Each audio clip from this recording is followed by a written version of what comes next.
Guillermo, buenas noches, bienvenido. Muy buenas noches. Marina, Pablo, muy buenas noches. El saludo para todos. ¿Cómo va? Pongámoslo entre comillas, lo de buenas noches, ¿no? Sí, formalismo. Estamos sacudidos por el viento por acá. A mí le cuesta. Bueno, en general, digamos. En el caso de no, antes le costaba, ahora le cuesta menos. Ojalá fuera para tanto, ¿eh? Le cuesta menos. Bueno, sí, ojalá que el viento traiga lluvia, pero no múltiples inconvenientes como ha ocurrido en otros lugares. Ese es el anhelo nuestro. En donde el clima está muy tormentoso es en lo económico, ¿no? También, sobre todo con dos datos que hoy preocupan y mucho. Hay un adelanto de una evaluación que se va a realizar cuando finalice este mes. Estamos a 5 días. Por cuarto mes consecutivo en Río Cuarto ha caído la venta de actividad minorista, de artículos de distintos rubros de la economía. La venta minorista por artículo registra en Río Cuarto por cuarto mes consecutivo un descenso. Hoy también se conoció el dato del INDEC respecto de un retroceso en las ventas en los supermercados, que esto ya es mucho más gravoso si se piensa que en los supermercados se va a buscar lo básico del consumo. Esta señal contrasta con los números de la macroeconomía que hablan de una evolución positiva y también contrasta con los balances de las grandes empresas de la República Argentina presentados en la Bolsa de Comercio, en donde dan cuenta de significativos márgenes de renta con los que vienen operando. Se da la paradoja entonces que hay una economía que crece, pero que hay un amplio sector de la población que ve que sus posibilidades económicas retroceden. Y eso es producto de la puja, la pugna por la renta. Un estudio presentado esta semana por el Centro CEPA, Centro de Estudios de Economía Política, da cuenta de este abismo y cómo en la repartija de la torta, en la distribución de los ingresos, el sector asalariado, comparado con el sector empresarial, ha perdido casi un 7%, un 6,9% si se mira la ventana de tiempo entre el año 2016 y 2022. ¿Por qué ha pasado esto? Se lo preguntamos a uno de los integrantes del Centro CEPA. Mañana vamos a tener la entrevista completa en Telediario Televisión. Mirá, el momento de mayor pérdida de esa disputa en la tensión capital-salario se dio durante los primeros años de este ciclo, y esto es desde el 2016 al 19. El 70% de la pérdida de esa disputa se da en el contexto del gobierno macrista. En ese contexto, insisto, además lo que se nota es cómo el proceso de caída de la economía viene de la mano de un reordenamiento de cómo se distribuye. Ahora bien, lo particular es que, salvo en el momento en el cual la pandemia marcó una contracción de la economía, y en ese contexto entonces el salario le ganó un poco a la porción del empresariado, pasado el momento más crítico de la pandemia, se ve un proceso en el cual nuevamente se sigue el camino de concentración de la riqueza, y entonces el resultado final es que no se logra desandar esa distribución inequitativa de la renta.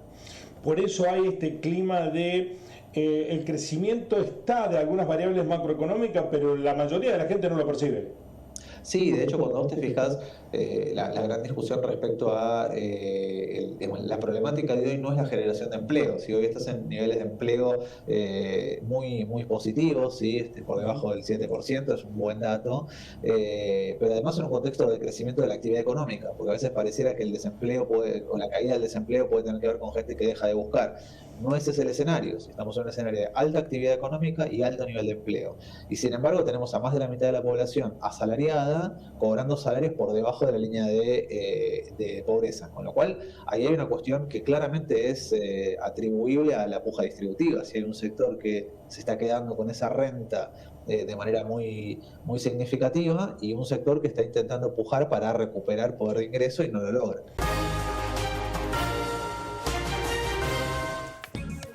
Veamos en números y en los gráficos del propio estudio cómo esto está claramente establecido. La secuencia sigue la línea del tiempo del 2016 al 2022 y ahí está muy claramente establecido cómo se fue separando de lo que estaba bastante próximo, no eran iguales, pero bastante próximo. La línea superior, la color naranja, es la participación del excedente de explotación bruto en el valor agregado, es decir, lo que la renta empresarial percibe. Estaba en el 47,1% del porcentaje contra el 42,2% en el 2016. La línea de abajo es la remuneración al trabajo. La línea roja, las empresas, los empresarios, la línea azul, el trabajo. Esa diferencia en el 2016 era 47,1, 42,2. Bueno, la evolución de lo que ha ido ocurriendo. Hoy está en el 52,1 y el 35,7. ¿Quiénes han perdido? Claramente los trabajadores. La brecha que antes era del orden de los 5 puntos, ahora se estiró a los 16 puntos. Pero además da cuenta de cómo, según los sectores, esto se pronuncia o se morigera. Vamos a ver cómo es la participación de la remuneración al trabajo asalariado en el valor agregado bruto por sector. ¿Qué estamos viendo allí? En la columna, en la barra de la izquierda hacia derecha, de menor a mayor, bueno, en la actividad de la agricultura, la ganadería y la caza, la silvicultura, de la renta, los trabajadores solo participan del 14%. Es el sector en donde mayor cantidad de recursos de la renta se los lleva el empresariado. Solo el 14%, el 86% restante, es un promedio, porque esto depende también de otras variables, se lo lleva el sector empresarial. En comercio, mayorista, minorista y reparaciones, 26,7% se lo llevan los trabajadores. En industria manufacturera, el 27,6%. En hoteles y restaurantes, 33,8%. En la construcción, 40,1%. Y en la única actividad en donde los trabajadores tienen mayores beneficios que la propia actividad empresarial, los servicios sociales y de salud. Uno de los argumentos que dan a entender permanentemente los empresarios respecto de decir, bueno, podría haber mejores niveles salariales si aumentase la curva de productividad, es decir, si los trabajadores produjesen más. Bueno, ese argumento cae por su propio peso porque desde el 2016 al 2022 hubo mayor producción laboral. Sin embargo, miren lo que ocurrió con la recomposición salarial. Vean ustedes qué ha pasado.